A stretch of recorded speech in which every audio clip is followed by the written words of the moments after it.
All right, what's going on, everybody? Welcome back to the Skufcast. I am your host, Justin. I'm here with Nate. How's it going, Nate? Yo, what's going on, everyone? It's going all right. Definitely had an interesting week so far, but all in all, it's good to have a Sunday and go to church and whatnot. True, true, true. All right, we have a lot to talk about today. Being the Dead by Daylight stream or podcast, figured we'd open up with a Dead by Daylight question, and that would be thoughts on the new killer. So, how much do you know about the new killer, the Executioner? Oh, I don't think he's called the The night. Executioner. My bad. Yeah, the Knight. My bad. The Executioner is one of his powers.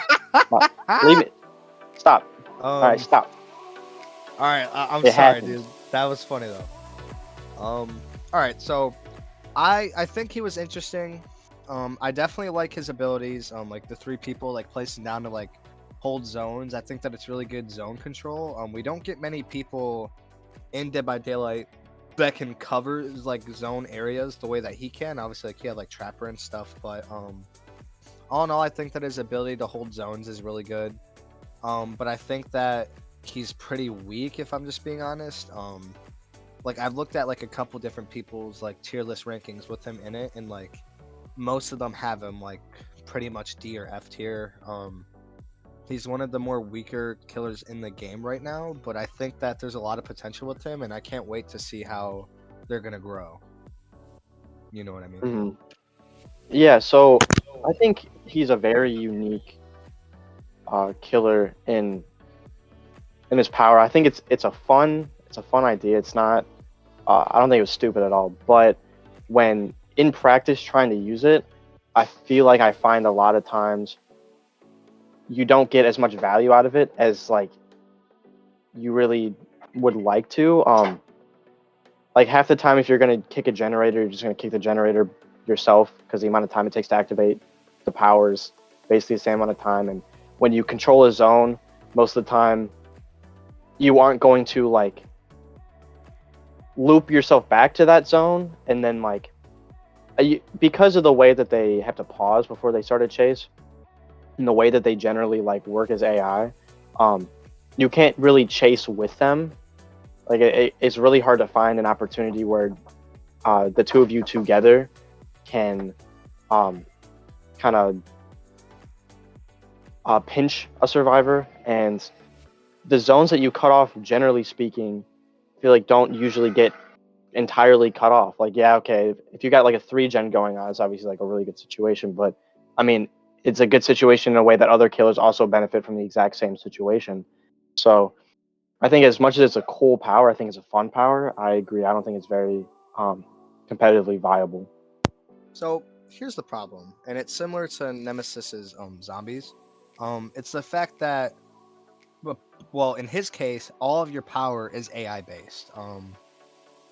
So with AI based like powers like that, the situation at hand is you have to make it good, but you can't make it overpowered. But if you make it too weak, then your character also isn't viable. And the other thing with it being AI based is that there's a lot of like tweaks and stuff that like you need to work around. So, like I think that in a couple of seasons he'll be a much better killer just because you always have issues when it's AI based. Like when Nemesis released, I think that his zombies were stuck more than they weren't. Like just as like an example. So, I think that they're really going to focus on him in the upcoming updates. I think that they're going to really try to build his power and make it something better. And honestly, I don't think that he'll be the same killer that he is now, 3 seasons from now. I think that he'll be a lot more viable, a lot more useful. I'm not saying that he's going to be able to compare with, the likes of Blight or Nurse, but all in all, I do think that we might see him jump up from like low D and F tier, maybe up to a possible like C tier. Just depending what kind of tweaks they can fix. I know that for me, a lot of times like I'll see like the bots like glitch out where it's like they're in a chase and like they'll run to a wall and then it's like, oh, they lost chase, now like they're running back, or it's like they're in a chase for like 2 seconds and then they jump from like one person to the next, and like just like really like little bugs that shouldn't be happening. So all in all, right now I don't think he's viable. I would probably say that he's actually the worst killer in the game right now. But 3 seasons from now or 2 seasons from now, I think that it will be much different. Yeah, I can definitely see that. A big issue I think they run into too is try they I feel like they went with a chase oriented path with the guards in the sense that they want the power to be able to chase survivors. And like that's good in a sense that if they get a chase with it, it means they're probably going to have to expend time. Um, but I feel like that's the most you can really give them is the ability to cause survivors to expend the time it takes for the chase. Because if you get to a point where the guards are strong enough to be catching survivors on their own, in any sort of consistent capacity, which would make him more competitively viable, at that point, it's not fun anymore because it doesn't really take that skill anymore. You pretty much, as a bad knight and a bad survivor, knight just puts down a guard, and then you walk, and it sees you, and then you end up getting hit by it or down by it.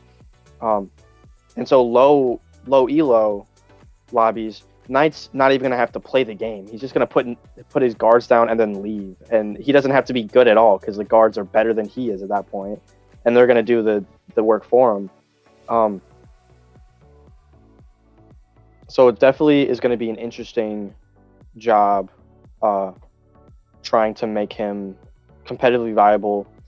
And I think part of that is going to be orienting them to cause survivors to take time. Because I really do think that not a lot of killers have that ability where their ability in itself can constantly harass survivors. And like Plague sort of does it, but like Spirit doesn't really do it. Oni doesn't really do it. You know what I mean? Like a lot of killers, they don't have the ability to, with their power itself, harass survivors. Whereas I think the Knight has this ability to basically say like, I'm not anywhere near you.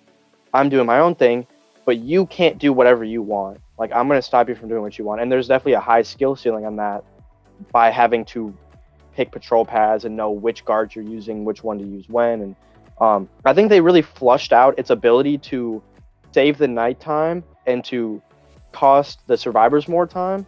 Um, Maybe he still won't be super competitively viable, but at least he will be, playable in a competitive setting.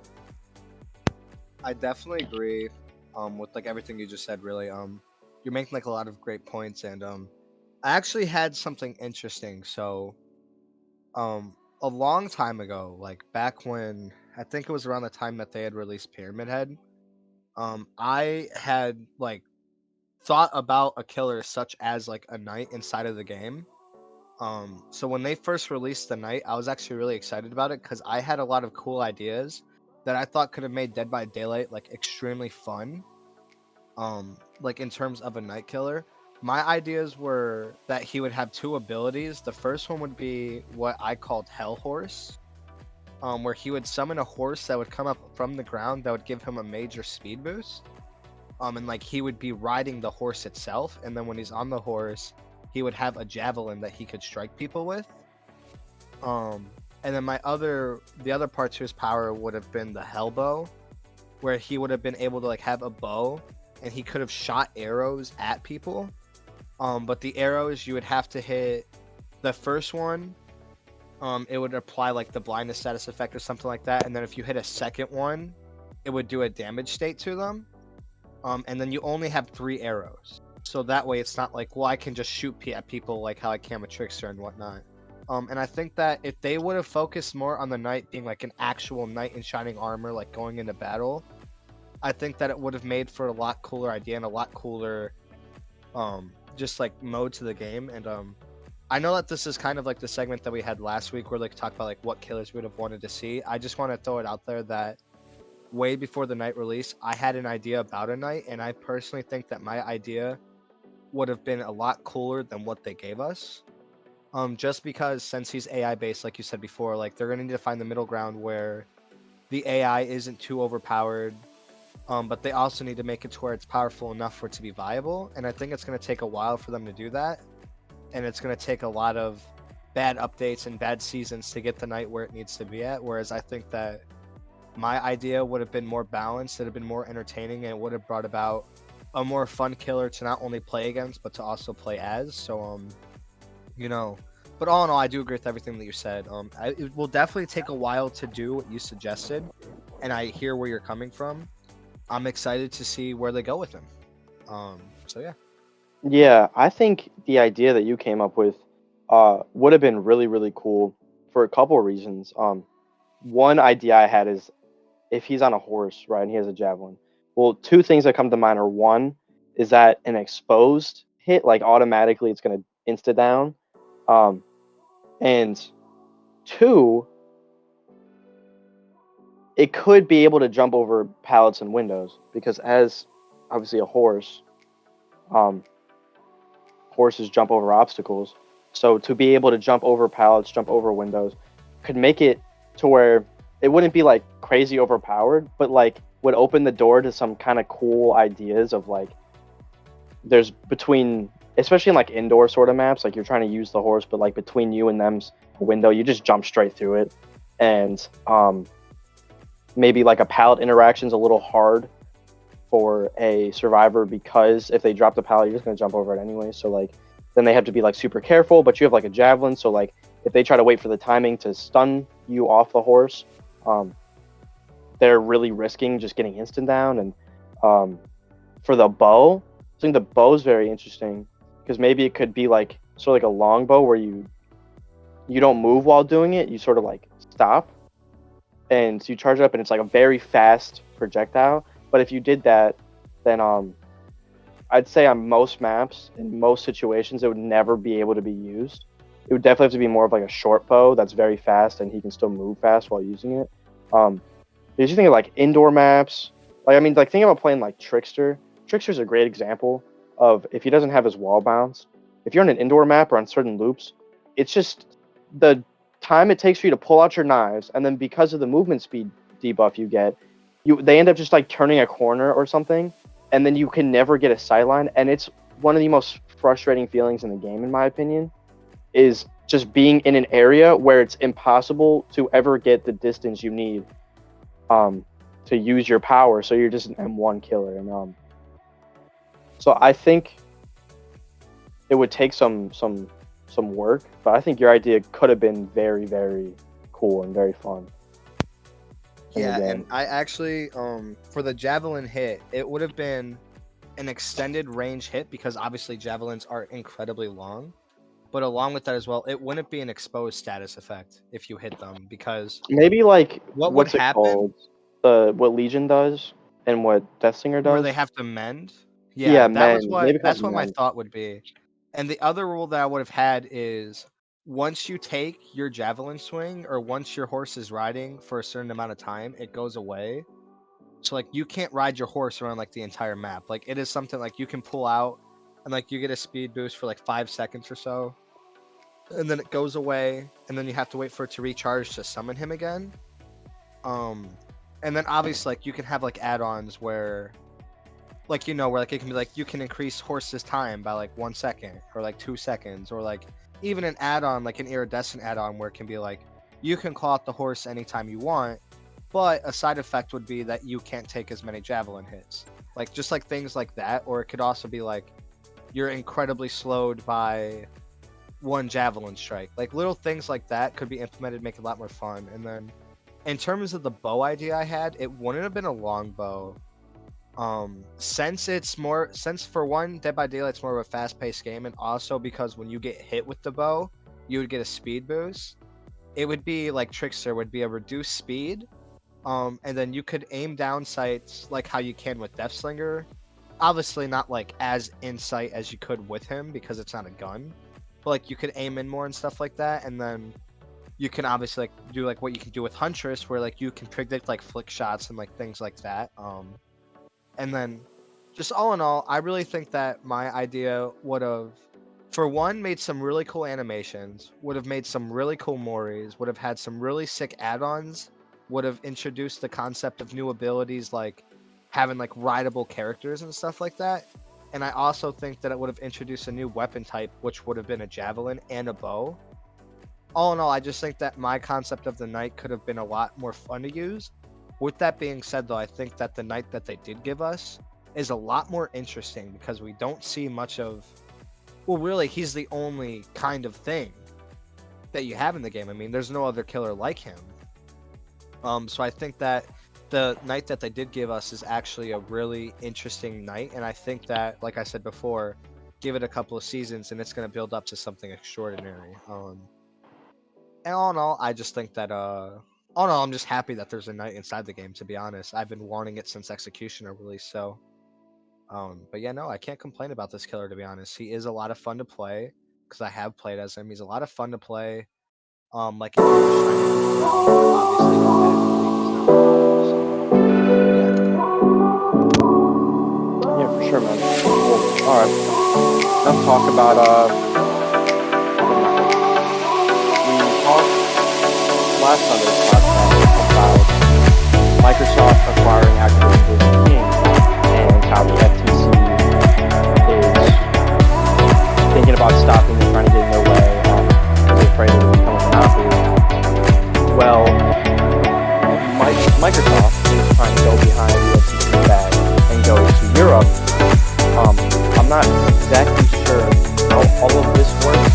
I tried to do some research with really confusing, but a lot of law stuff. But the idea is that the EU could sign off and give Microsoft the ability to buy Activision Blizzard King right past the FTC. So the FTC is now suing Microsoft officially. They had the idea that it probably end up happening eventually, probably more like mid-year, but then they were so worried about this whole EU thing going through that they have officially started a lawsuit, and the lawsuit is basically say that it will cause a monopoly, so we want to legally stop it. And one ironic thing about that is the EU has kind of hinted that they don't want to do it anyways. They don't want to support Microsoft. So it was a little pointless for the FTC, but it shows how worried the FTC is about the idea of Microsoft going through with this deal. And because of this lawsuit, Microsoft is now subpoenaing Sony, which, for those of you who don't know what subpoena is, it's a call to court. And the idea is that Microsoft wants to legally get information from Sony in order to.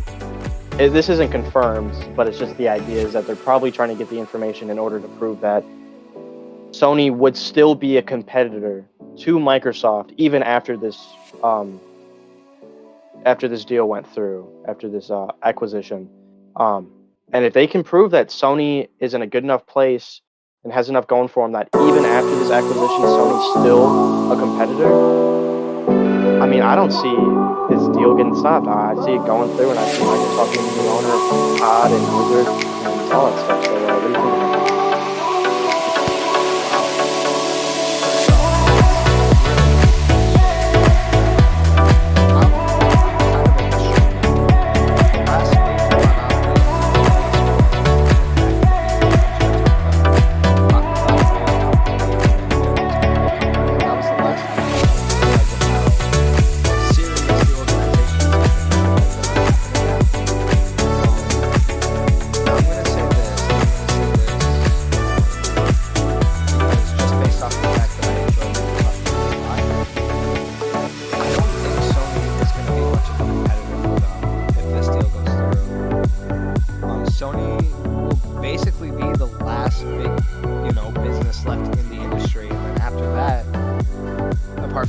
All Microsoft really, unless like some new like company comes up and like skyrockets. And I think that despite the fact that I really enjoy the games and I think that they would be fair, I can understand why the FTC, I think is what they're called.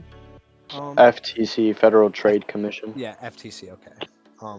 I can see why they don't want for it to happen. I can understand it completely because ultimately, since they can, well, for one, the thought of them being able to boost prices wouldn't work because, as we mentioned previously, a big part of the company is owned by the public. So they couldn't necessarily upcharge the prices to a major extent to begin with, because then the public will be outraged about it. It's more so just a matter of the fact that one company would have all of that income and all of that revenue, that it might be able to kick the other company out of the equation, and then they'd be all that's left, which would make them a monopoly without trying to. Because if you own enough of something to where you keep getting the revenue for that something, eventually other people are going to keep flocking towards it, because you're going to have more income to support it and advertise it and make branding out of it. So I can see that if Microsoft buys out Blizzard and owns the company, I can see that potentially causing huge issues for Sony. And if those issues come true and Sony begins to lose profits and stuff like that, or if Sony starts to dial down and Microsoft starts becoming more and more popular, it will cause a monopoly without them even buying Sony, just because they'll be so financially renowned, and just because they can get so advanced and they would have so much income compared to Sony, that if people start switching up on Sony and they're like, oh, with all the new stuff that's coming out on Xbox now, I think that Xbox might be worth it instead, because more of my games are on Xbox now, it can cause a huge amount of problems. You know what I mean? So, with that being said, I personally am against the trade happening. And it kills me to say that, because I think that they could have made these games so much better. I think that when it comes to actual gaming franchises, I think that no one has done it as good as Microsoft, despite the fact that a lot of my games that I enjoyed playing came from Sony. I've always been a PlayStation guy, always. But there's no denying the fact that all of the big hitters, apart from a couple, have came from Microsoft. You know what I mean? Especially now, since they're buying everything too. So yeah, in all honesty, as much as I hate to say it, I don't think the trade should happen. I don't think they should be allowed to purchase. Yeah, no, I think that's a fair opinion because looking short term as a as someone playing the games, it looks good because you love the games, you want to see the games succeed, you want to see them get better. Feeding them more money is only giving them more facilities, giving them more staff is only going to make the games better. You're not unless you're Microsoft was, for example, like a really really bad company that is known for ruining games, which they aren't. You're looking at this as a positive thing, but looking into the future, it could cause a very big um, change in the scene, and that change, as they're so worried about, could be very very bad. Um, so I think it's definitely something that they should be careful about. But yeah, to see it going this um, getting this intense, I mean, even between the lawsuits and then even Google is joining the mix and being like, yeah, I don't see this being a good thing. So it's it's going to be a big deal. Whatever happens here is definitely going to cause a big change. And I um, definitely agree with you on the idea that just because short term they don't become a monopoly, the amount of revenue that they will now be able to get, especially if people start having to switch to Xbox from PlayStation because the games that they were playing and they really loved are now on Xbox only, or games start coming out that are on Xbox only, and now they really want to play those games. And then a lot of games nowadays are on a lot of consoles, and Xbox has the cross compatibility to PC that PlayStation is only just nowadays starting to dip their toes in. Um, I mean, Microsoft could end up with this lead that grows and over time turns itself into a company big enough to snuff out even Sony. And um, to go back to what you said about unless a new company comes in and skyrockets, I don't even see that as physically possible in today's age. The amount of presence that companies like Microsoft and Sony have built over so much time. I mean, you can look at Epic Games. Epic Games is probably the most notable competitor to those companies that's on the newer side. they've done a lot for themselves, and even still, it doesn't really compare at all to Sony and Microsoft. So I think if Sony um can't keep up with Microsoft after this deal, which it kind of sounds hard to believe, but this lawsuit will obviously prove. Um, I think Microsoft will inevitably become the gaming company. Do you have anything else to say about that? Um, just really one like final thought on it. It would be that you know, despite the fact that I truly believe that Microsoft could make all of the games that they'd be acquiring so much better, and as much as I'd love to see that happen, I just don't think that it's plausible. So, what if there was a way where Sony and Microsoft teamed up and split it?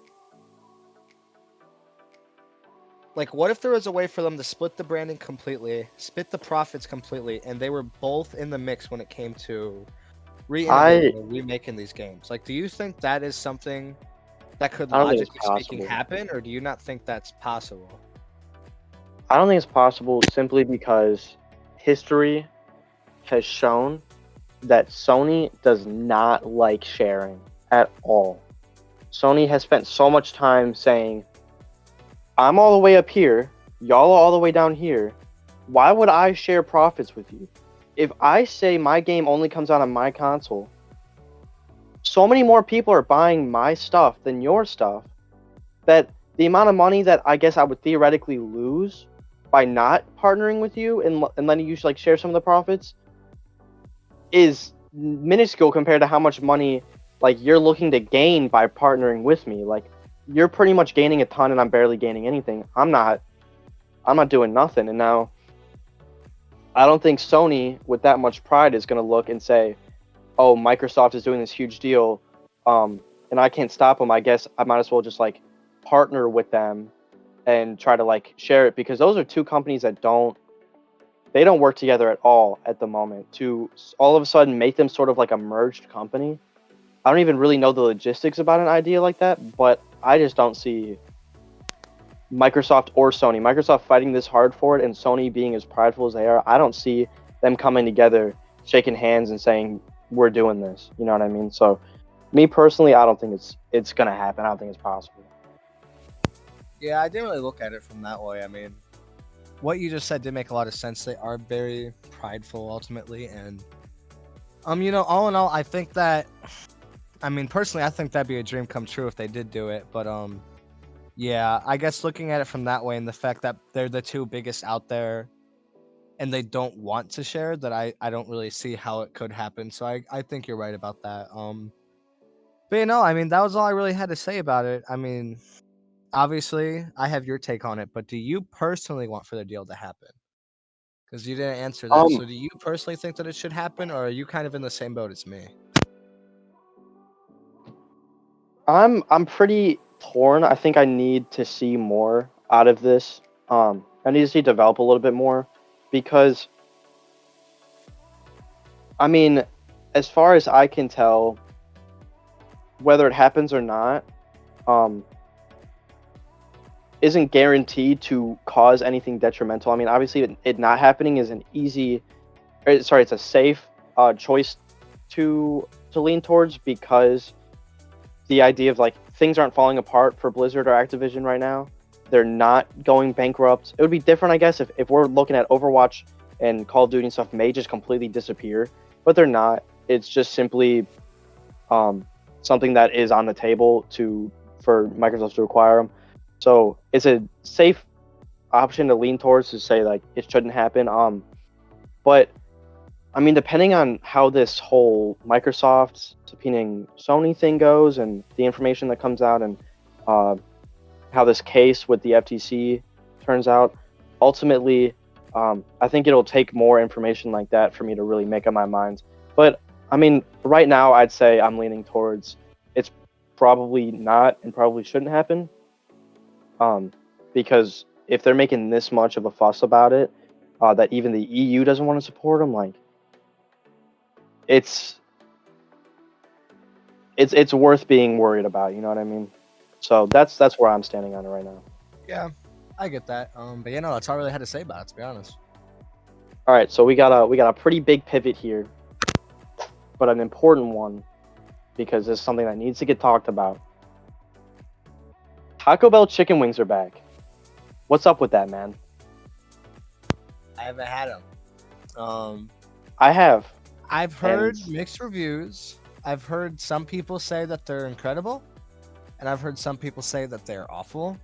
But one thing stayed the same, and it's that it's giving people explosive diarrhea. So, um, um, yeah. So I found out I worked obviously at Taco Bell for 2 years, and uh I I've tried a lot of stuff that they have. I've made a lot of my own stuff. Most notable, the deep fried quesarito. You take a quesarito and you literally deep fry it whole. And I'm telling you right now, it's good. All right, votes are in. It's good. And when I found out they had chicken wings the first time, I obviously really wanted to try it. I didn't get a chance, so they come back, and I make a trip down to the Taco Bell, and um, I got a lot to say about them, man. For one, they do taste like chicken. All right, I'm gonna say that right now. They taste like chicken, and that's important because that's what everybody's first thing is they go, it's not chicken. I'm here to put a little defense down. If it isn't chicken, they did a darn good job making it taste like chicken. The only thing that worries me about it though is that they're really tiny, and I'm wondering where they're getting such tiny chickens from. You know, it just doesn't really. But I'm sure that through the chain somehow tiny chickens are getting ignored by B Dubs, and Taco Bell's scooping them up, and it's this whole kumbaya situation. But I'll also say that the powder flavoring they put on the outside. Sorry, give me 1 second. Oh, the powder they put on the out. Oh my gosh, I'm all over the place right now. in case you It's guys really can't good. tell, Justin still has the voice of like a 14-year-old boy. So, yeah, he's voice 14 cracking a lot stretching today. it. 14 stretching. I'm more like 12. But I mean, they genuinely taste good. Um, However, the price isn't strictly financial here. Okay, because I feel like God Himself says if you order chicken wings from a taco restaurant, not just any, or sorry, a Mexican restaurant, but not any Mexican restaurant, Taco Bell, you have to face punishment for that. Like you can't just get away with doing something that blatantly stupid. And that, as you said earlier, it shows itself in explosive diarrhea, and it's not fun. All right. So, are you And saying that after you ate these wings, you had the diarrhea? all I'm saying is, I was at the function for 1 minute, I was gone for about 45, and then I was back. And I wasn't the same man. I Nah, wasn't the same listen, man after. listen. I'm gonna rip on Taco Bell here, dude. It is not good at all. I don't like anything from Taco Bell. The beef, they give you practically no meat and it's all shell. If you ask for no lettuce, you're literally getting like meat and cheese that fills up maybe 10% of the shell total, and that's it. They overfill He's up on right. their lettuce. Their hot sauce isn't even that good, if I'm just being honest. The sauce isn't great. A lot of times when I go there, the food tastes stale. Like they cooked stuff that was like not meant to be cooked. It always gives me the runs. It always makes me go to the bathroom. Oh no, Taco Bell's bad. Now Chipotle, on the other hand, ignoring the fact that they killed 3 people with E. coli poisoning from lettuce. It's the bomb. All right, I don't It care. was it was a long People time need to ago hear it. too. People need to hear it. Chipotle trumps over Taco Bell in every single way. Like Look, but Chipotle is Taco like a Bell Taco has Bell with better interesting ingredients. items. Taco Bell has it's like a creative Mexican paradise. Uh, you have so many options for just whatever your heart can imagine. They're like, yeah, dude, we'll put that inside a taco shell. Like, if you want it, we'll do it. We're gonna charge the crap out of you for it, but it's not as good as Chipotle. I'm gonna say that. I agree with you there, but I think Taco Bell has its place in the midnight snack genre of I'm hungry and it's late. I'm going to Taco Bell and I'm putting potatoes in a bean burrito just because I can. And I respect them for that. Yeah, I mean, Taco Bell definitely has a lot of ingenuity with it. But like the thing about Chipotle is that, like, I know like people are like, oh, it's not authentic, and in some cases that may be true. But like for the most part, like when I go in Chipotle, they're always cooking steak or chicken, like in the back, live, like right in front of you. The other thing I like about Chipotle is that you can look at the ingredients and be like, I want that one because it looks better today than it did the last time. Or usually I get steak, but the steak looks a little dry, so let me try out the chicken today. Like stuff like that is what like makes Chipotle good for me. And my other issue with Taco Bell is that the drive-through line is always so incredibly long, and you always have to wait such a long time. And for me, the payoff and the food itself isn't worth the wait. You know what I mean? So that's my other Yeah, I issue can with see it. that. Is that like it's fresh made food, but it's also supposed to be fast food. So when you have fresh made food that gets made from scratch, but it's at a fast food establishment, it just doesn't pan out well because then it's not fast food because when you guys get like 10, 15 people and they all want to place orders for all this food, it takes forever. And it's like, it's just me just trying to get like a steak quesadilla and maybe an order of their nacho fries. You know what I mean? So that's my other issue with Taco Bell. The drive through takes a Yeah, while. And I know for a fact the Taco Bell workers are in the back hating their lives because they're working at Taco Bell and it's busy and they got to deal with people that are stoned all the time, ordering a bunch of ridiculous items and trying to purchase things like the Incredible Hulk burrito, and like stuff like that. And like they're trying to like, get like secret menu items that aren't actually things. And all in all, it doesn't seem like a fun place to work. It's definitely not a fun place to eat at. And all in all, there's just better options, man. yeah. You know, what, I can definitely agree. As someone who even I have a bit of a tradition with one of my friends that we go to Taco Bell pretty often. It takes us to Taco Bell probably like once a week on average, to chug Baja Blast and down enormous calories of food that we know is gonna ruin our stomach lining. Um, but we do it because we have to, right? And even as that person, I still can say pretty confidently that Taco Bell is not up there on the highest list. Now, I will say one fast food restaurant that forever where I'm staying fast food. Obviously, there's a lot of restaurants out there, but I'm saying fast food. One fast food restaurant that forever ends up at the top of my tier list, no matter what the day of the week is, no matter if I had a bad experience there, no matter what the conversation is. Popeyes. Popeyes hits every single time. It checks every single box. Their biscuits, they're they're soft, but they're kind of like crispy on the outside. It's like really good texture. They're fresh. They're salty. The chicken sandwiches, okay?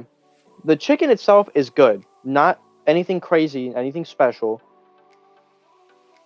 but oh my gosh, whatever they're putting in I'm blanking on the word, like the crust. I know it's not the crust. The like the breading, whatever Breading? they're putting in that stuff, yes, the breading. Whatever they're putting in the breading, man, whatever they're putting in the dredge, that stuff is crack. It is so unbelievably good. Their French fries, top tier French fries. Their mac and cheese, among the best of all fast food mac and cheeses I've ever had. KFC, pack your bags, leave. 100%. I'm gonna be honest, and this is Their a hot pickles are take. amazing too. It's This is a hot take, dude. it's a W. Popeyes beats KFC in just about every way for me. I agree. For one, KFC misses a lot of marks with texture because their chicken, it's fried chicken, but it's really soggy. Whereas Popeyes, you always have that nice, crunchy, flaky skin. And the skin's not overcooked to the point where it's dried out and it tastes like you're chewing on paper, but it's not undercooked to where it's like KFC where it's like soggy and stuff like that. The skin feels really good. Another thing that I really like about it is like you said, like their chicken sandwiches, dude. Dude, you slap some mayo on those and they're creamy and they're delicious and you have pickles on them and everything like that.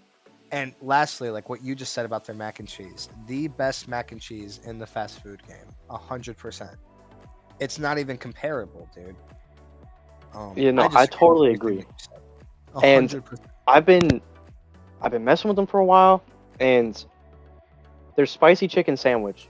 All right, it hits in a way that other uh chicken sandwich spots don't do, and is they like to make the idea of like the chicken itself is spicy. So they either put it in the breading or the chicken itself, like they try to make that spicy, and that can kind of ruin the sandwich in a way compared to what Popeyes does is they have this sauce. Now this sauce is not only really spicy, but it's really, really good. And I've created this little like monstrosity of a sandwich. And for those of you who don't know me well, I mash all my food together. One of my favorite foods is burritos because when I eat, I want to put everything in one bite. It's the way I've always been. And so when I eat sandwiches, generally anything I can put on that sandwich, I'm going to put on that sandwich. So I get the french fries and the mac and cheese on the spicy chicken. And the spicy sauce sort of mixes with the mac and cheese. And the texture and the flavor from the french fries, and then it's already an amazing sandwich, and it's not like all of it's kind of like soft in its own way. Nothing in that is a very like hard food, so it's very easy to eat.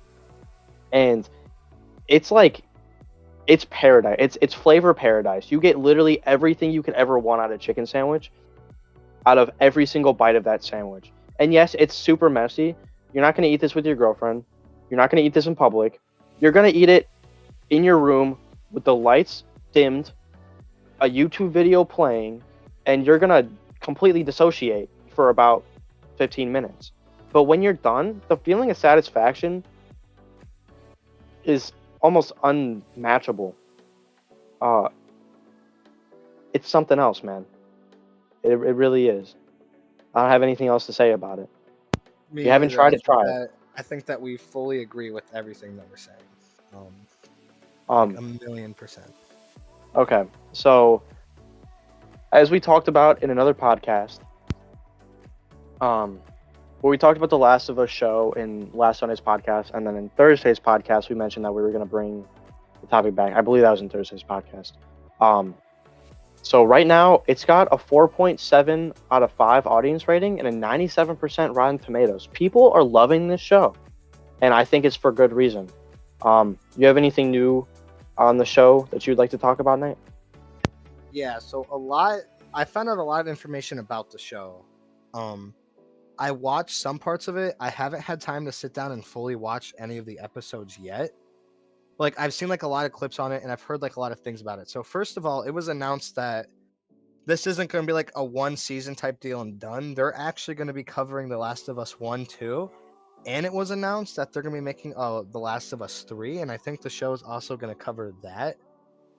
Along with that as well, there's one particular thing about the show that I want to touch up on. Well, two things. For starters, stalkers are a type of zombie that they introduced inside of The Last of Us that it didn't come in until the second game did. Um and when it did come in, they're like the new one of like the new cool zombie types, and all in all, like they were like really like new and like really cool. But in The Last of Us 1, they weren't there for the first game. So what happened was inside the show, stalkers are inside of the series. Um, and they shouldn't have even showed up until the second one. So I don't know why they exactly decided to make that change and implement them in the first season. It's not a change that I like because if stalkers were inside the first game, it would have completely changed the way that the first game was played. So I feel like it takes away a little bit from the actual integrity of the game. Another thing that I want to point out is Tess's death scene. In the game, they weren't getting chased down by a huge horde of zombies when they were inside of the building. And Tess announces to Joel and Ellie that she got bit and that she will not make it. They were being pursued by the military, and the military was trying to like kill them basically. And inside of the game, Tess said, "I will not turn into one of those things. So I'm going to sacrifice myself, take out as many of these men as I possibly can, and you're going to get the girl to safety." But inside the show, instead what happened was Tess went, "Save the person who you can, take the girl and go." And they dumped a bunch of like gasoline and stuff inside of the building, and they blew up the building. But Tess got a stalker came up to Tess, and they could sense that she was sick, and so the stalker kissed Tess, and he did like he put like these like weird like tentacle type things inside of her head, which basically attaches to her brain and it increases the infection rate. And while the stalker's doing that, the lighter finally lights, and then Tess blows herself up, and she kills the whole horde. But I don't like how they changed that at all, because it was a really good moment that Joel and Ellie had after Tess's death, where she's dead, but they need to push on anyways, and they need to actually face a huge threat that's coming to them right now, which is the enemies trying to kill us. It was a huge growing moment for Ellie inside of the game, and they took that away. And I think that they shouldn't have done that. I think that it should have been the military. I think that Tess should have died fighting off the military, and I think that it should have been Joel having to fight off these men and keep Ellie safe as a way for them to grow closer, and also as a way to show Tess the hard truth, which is that people might be more of the enemy than the dead are. So I think that those are like the two big things that I'm taking away from the show right now that I dislike. But there's a lot of stuff about the show that was like dead accurate, dude. For one thing, Yeah, no, the way that hold they on. acted when they, what's up?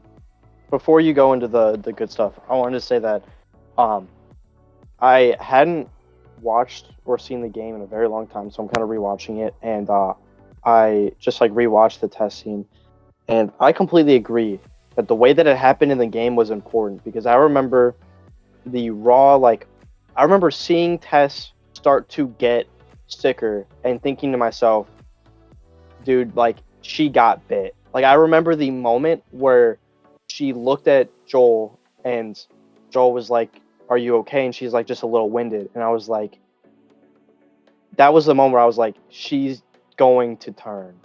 And then when she chooses to sacrifice herself because she knows she's gonna turn, that was a very, very impactful scene. Like there's nothing that we can do. She's already gone. Might as well let her go out her own way.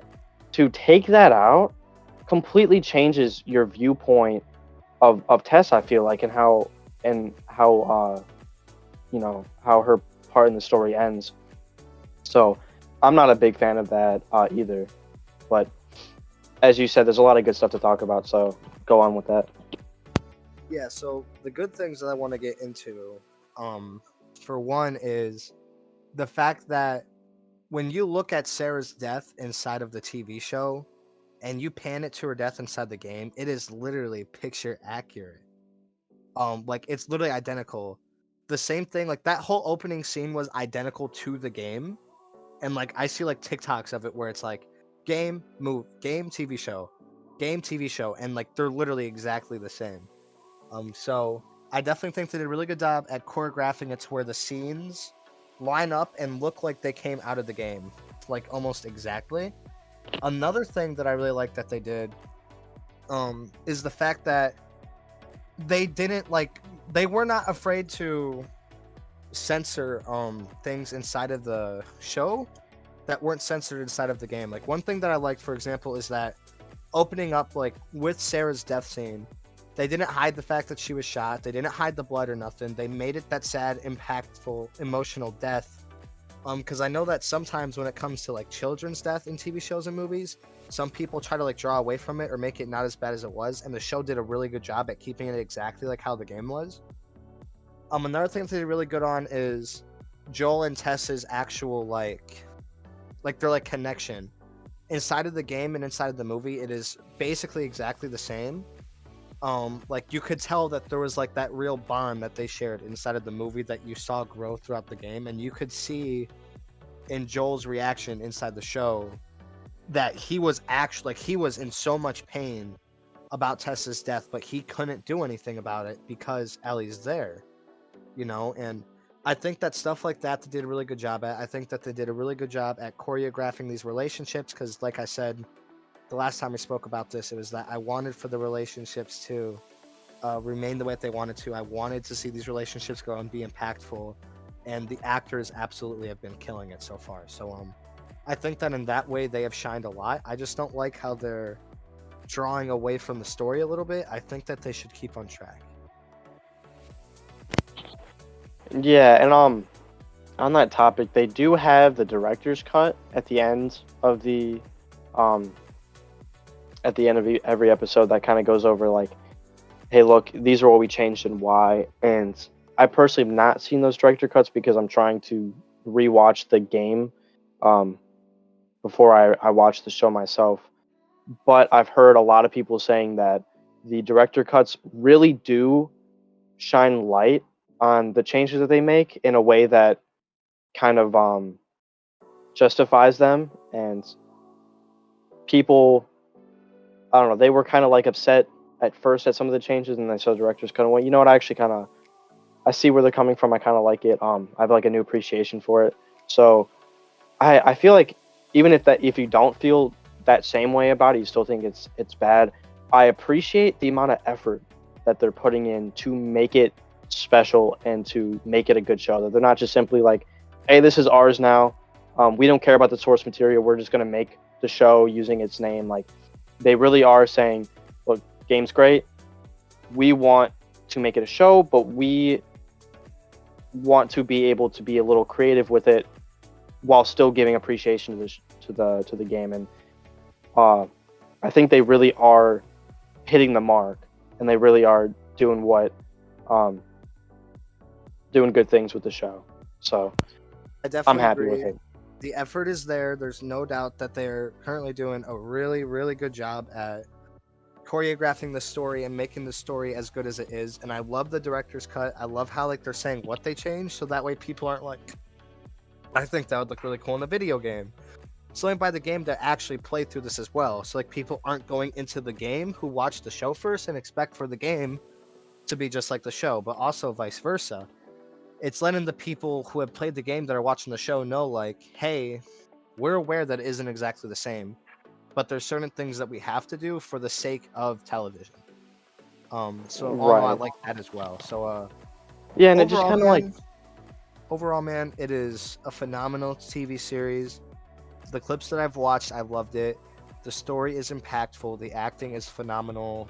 I can't wait for the rest of the season to release.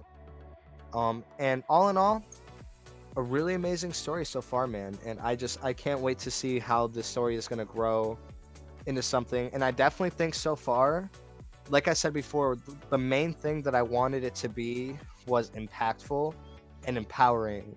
And I wanted for it to show the world that video games can make stories that can be turned into TV shows and movies, and that these games can actually make series out of them that show you that like how like people can get attached to a TV character. It can show the world that there are game characters out there that people can get attached to the same, if not more. Because I know you touched up on this. You said that the director said like playing the game is one thing, but actually watching it in a show, it's gonna make it way more impactful. And I disagreed. yeah, I thought that they would be the same, or if not, that the game would be more impactful. Because in the show, you're watching what they're doing, but in the game, you're actually playing through it. You're doing it. So, all in all, I think that they've hit those marks. I think that this is sending a message to everyone who has doubted game stories before that, hey, we can make stories that are just as good, just as impactful, just as bright. And overall, we can just make these amazing stories. So I think that they're hitting a mark. I think that they're shining a really good light on the gaming community. And all in all, I think that they're just doing phenomenal things. In case you can't tell in my voice, like I get really excited talking about this because I love this game like that much. Like I try to stay like talking slower and stuff like that, but I can't help but speak up when it comes to this game, dude, because I love it so much. You know what I mean? yeah, yeah. No, and I can totally relate to you on that. You know, when games, as much as people like you said, like to think that they don't really have an impact, that they're just, as the director said, pixels on a screen. Um, it really can draw you in and have a big impact on your life. And yeah, so I'm glad we talked about that. I'm glad to see, or sorry, I'm excited to see where it goes in the future. Speaking of shows, uh, I think we all know Squid Games. If you don't, it was a very popular Korean show about people who are very poor and in debt, um, go to a what are called the Squid Games, and it's streamed to very rich people, and they basically have to do life or death games and kill each other, so that the last person standing gets a ton of money, and that person basically, they get out of debt, and the rich people get entertainment. Um, they're making almost a real life Squid Game. It's on Netflix. There's currently 2 episodes out. The season is it's airing, which is new for Netflix. Is airing over time. It's called Physical 100.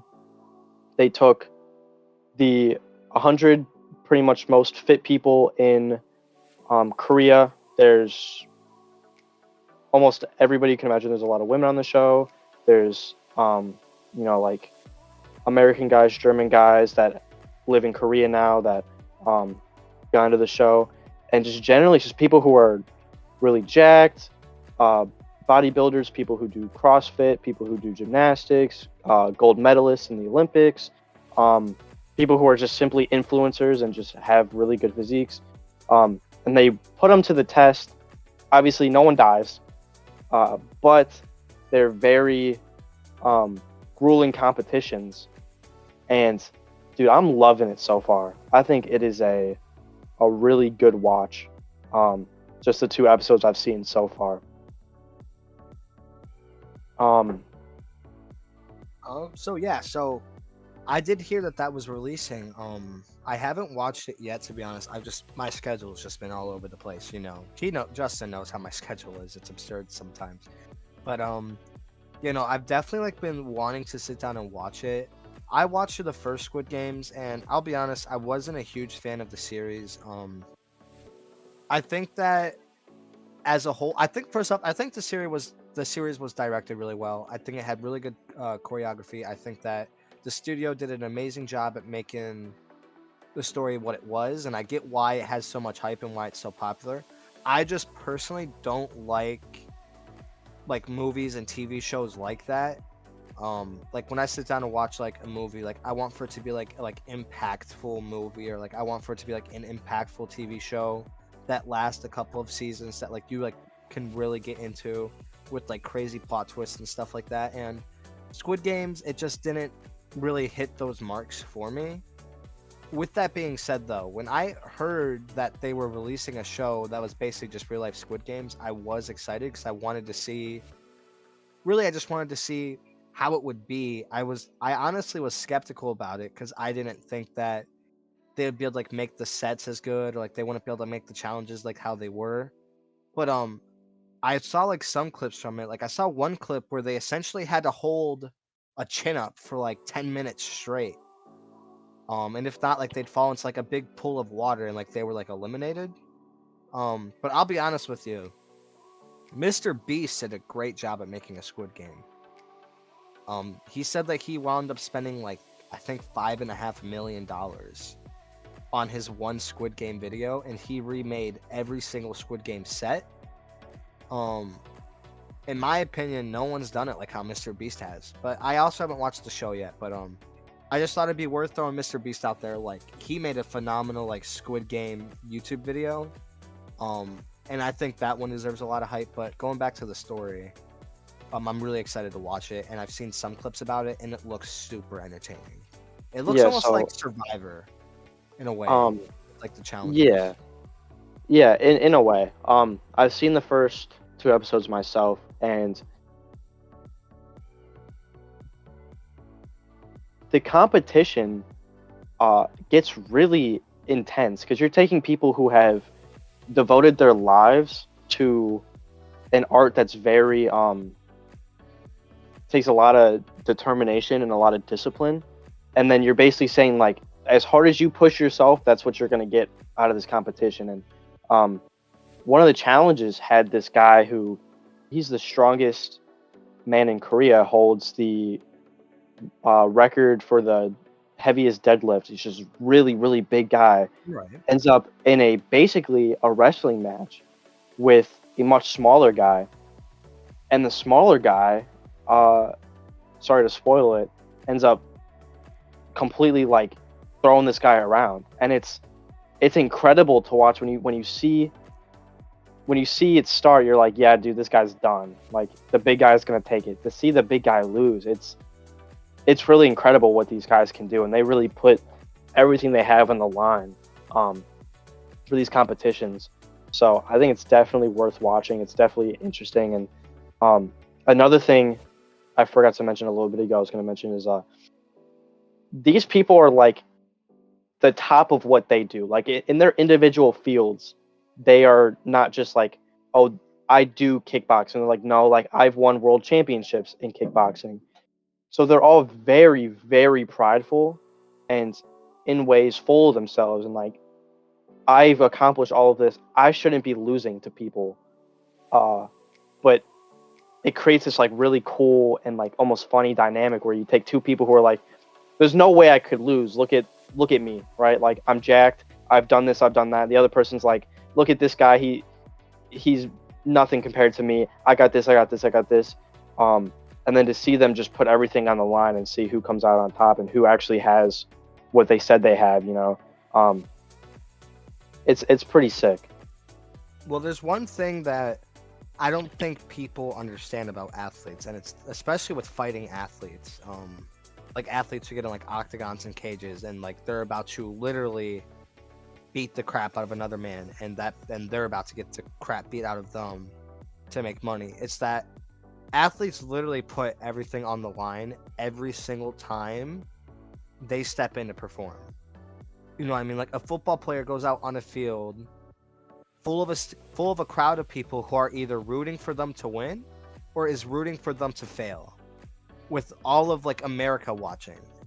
And they know that if they lose, everyone's going to know about it. Everyone's going to see it, everyone's going to hear about it. So it's athletes' job goes so much deeper than like what people expect. You know what I mean? Like there's always been like a lot of like talks about like just like for example, like athletes get paid too much, or athletes like they don't deserve this or that. But it's like ultimately, like we're from Cleveland, right?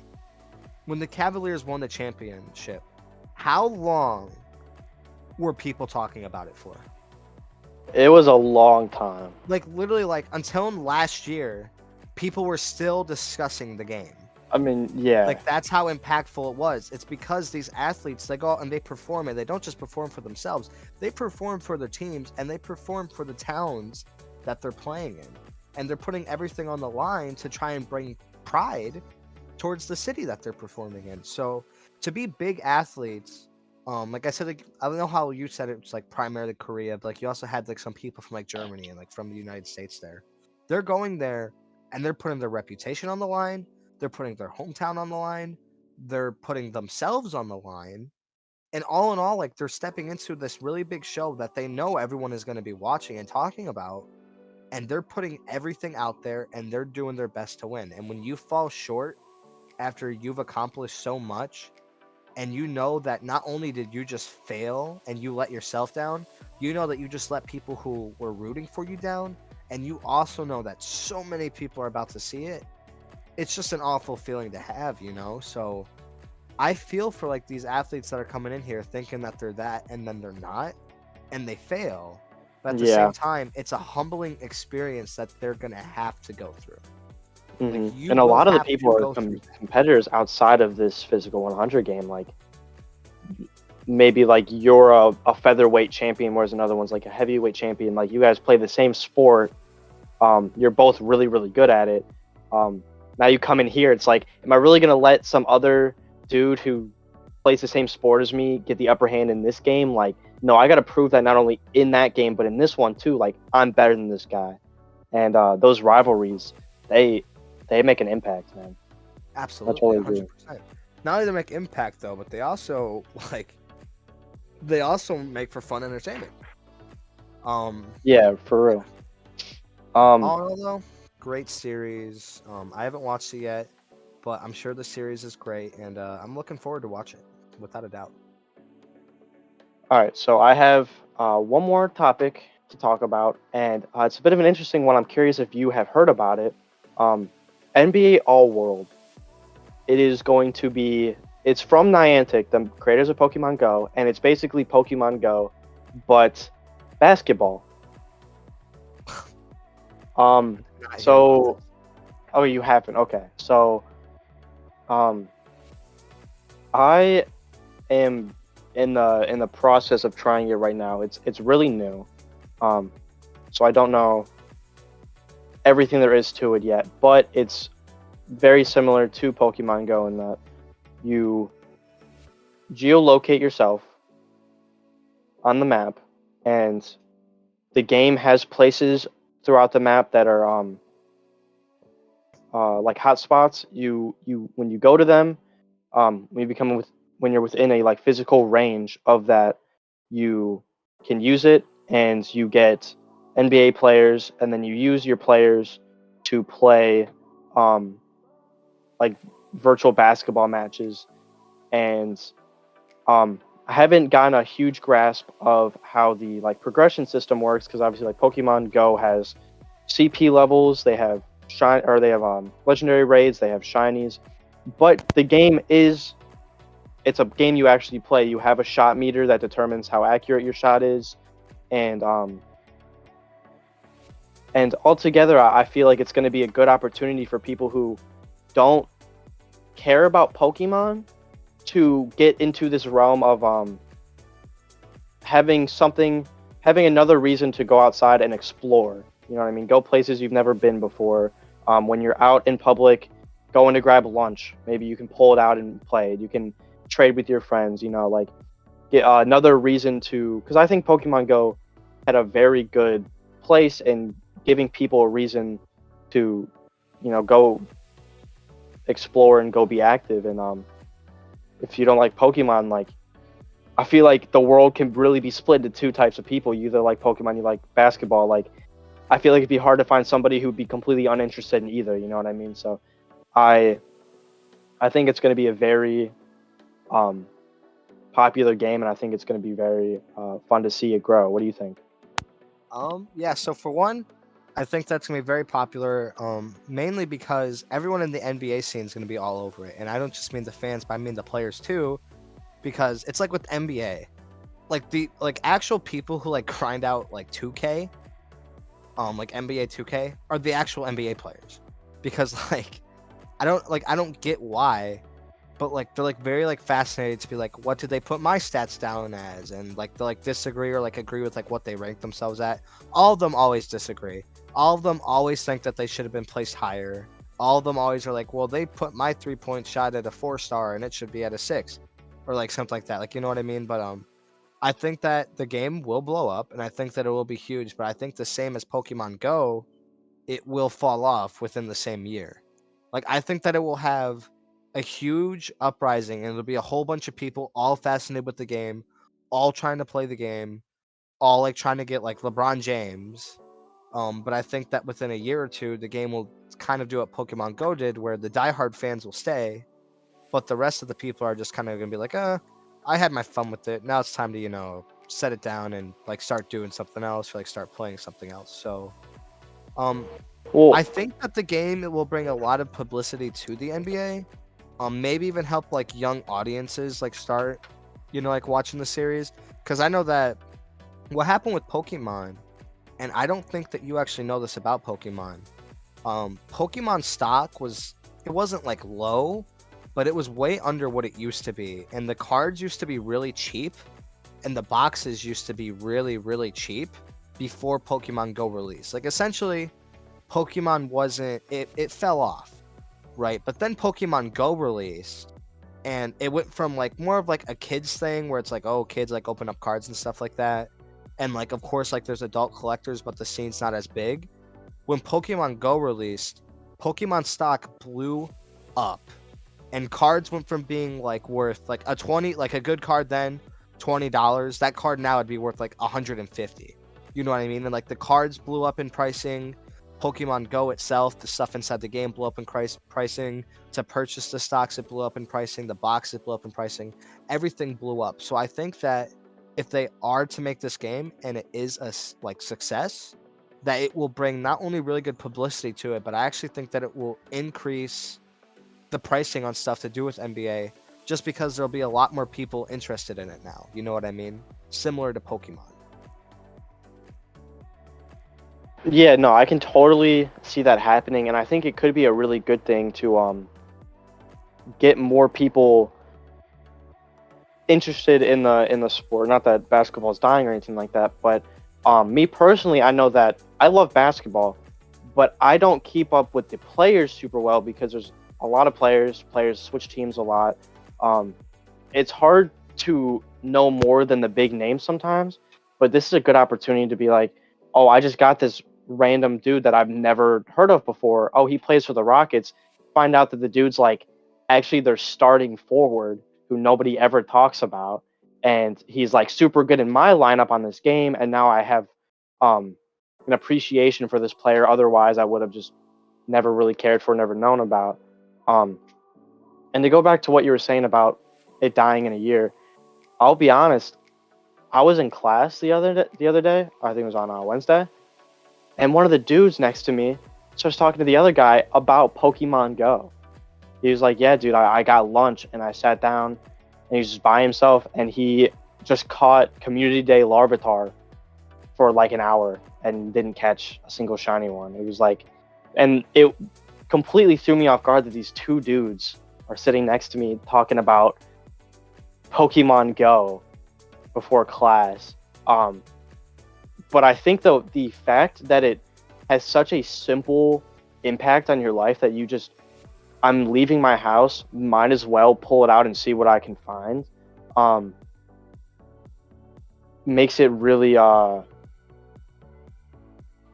what's the word I'm looking for? Means that it may not fall off as easily as I think a lot of other games trying to do trying to come out right now like would. Trying to be kind of gimmicky the way that this game is would. Um, but that's just my opinion on it. Obviously, we'll see what happens. I mean, for all we know, it could completely die off. Nobody cares at all. Maybe their entire system really sucks. Like I said, I haven't gotten into it yet. I've downloaded it. I plan on playing it, but maybe they did a bad job. Maybe they did a good job. We'll definitely cover this again in another podcast. But I'm excited to see where it goes for sure. 100%. I mean, the big thing about games is that the funny thing about games is that it's always the games that you never expect to be popular that wind up blowing up. You know what I mean? Like, obviously, like, Call of Duty was always going to be popular. Overwatch, like, when Overwatch 1 was, like, first releasing, it had a bunch of hype. Everyone knew it was going to be popular. Like, Apex, like, all of these, like, big games, you always knew, like, they were going to be popular. But when Pokemon Go released, I don't think anyone knew it was going to blow up as much as it did. You know what I mean? And it's, like, a lot of games, they surprise you, with, like, how popular they become. And I think that if the game, like I said before, it's an if because it isn't guaranteed. For all we know, the game could have a lot of hype and it dies off in a week. Just because we've never seen like an NBA type game like that. Um, so I think that if it goes successful and it does blow up and becomes very popular, everyone will be playing it just like Pokemon Go. And like I said before, like it's gonna boost it. And I think that what you said before was interesting, where it's like it also gives you a chance to like see like new NBA players and like they're like, well, if he's good in the game, maybe like he's good in the actual like real life version. And then it's like, okay, let me look up this player and see what his stats are. And then it's like you just found a player that had really good stats that you didn't know much about before that could low key be underrated that you start rooting for, you know what I mean? And I also think that it can help you like help like fans like in a way like better understand like lineups and stuff like that. Like, well, inside of my game here, I paired Kyrie Irving up with, I don't know, we'll just say like Joel Embiid, and they did really well. So maybe that could happen inside the actual NBA and it could be successful. Just like things like that. I think that it could introduce like a lot of new ideas to like people's heads where it's like, I think that they would be good on a team. Or I think that they would be good on a team. I also think that it could introduce like these people must like rival against each other like in the real NBA, and then it's like they look it up and it's like Steph Curry versus Kyrie Irving, and like like all these like really like big names where it's like him versus him, who is better. And all in all, I just think that it can bring about a lot of really good publicity. I think that it can introduce a lot of young fans to it. And I think that it could actually help educate people who might be like mediocre NBA fans like me, where it's like I don't watch basketball all the time, but like I'll like keep up with it, you know what I mean? Like I'll like see like this just in, Kevin Durant got traded to blah blah blah. You know what I mean? So I think that can also help, like the mediocre fan like myself actually like get up to speed on things as well. So I think that it can definitely introduce a lot of things, and I think that it can be very helpful in a lot of ways. Yeah, no, I completely agree. Um, as I said, that was the last topic that we had for the podcast today. I want to say thank you to everybody who tuned in, who listened. I hope you enjoyed. Yep. Um, have anything else to add, Nate? Oh yeah, actually, a couple things. So, first things first, I just want to give a shout out to myself. I did make a podcast on Thursday. I made it exclusively about Dead by Daylight. We talked about a lot of interesting topics. I don't want to reveal too much. Um, but all in all, I think that was a really good podcast. And inside that podcast, I mentioned two things. The first thing is that if you're liking what we're doing and you want to see more of it, like drop a like and maybe even share it with a friend or two. Obviously, starting up a podcast can be a little bit tricky because you have to get listeners. So I just encourage anyone at home who is listening to this that if you're liking the content and you wish to see more of it, just keep up the track with us. That's the first thing. Because we actually like I know like it sounds cringy, but like if there's even just 10 of people, like 10 people listening in on us, those 10 people are enough for Justin and I to be like, how can we improve? How can we make this podcast better so that way these people can have a better experience? Which leads me into my next point, which is that if there's anything you guys want to hear us talk about, if there's any games that you want to see us play, if there's anything that you want to give us reviews on, or if there's any criticism that you want to give for us, like in terms of like, I think that you guys talked about this too long, or I think that you guys could have transitioned to this better, please let us know inside the comments below. On our webpage as well, we do have a email that you could send. We have an email that you can send emails to.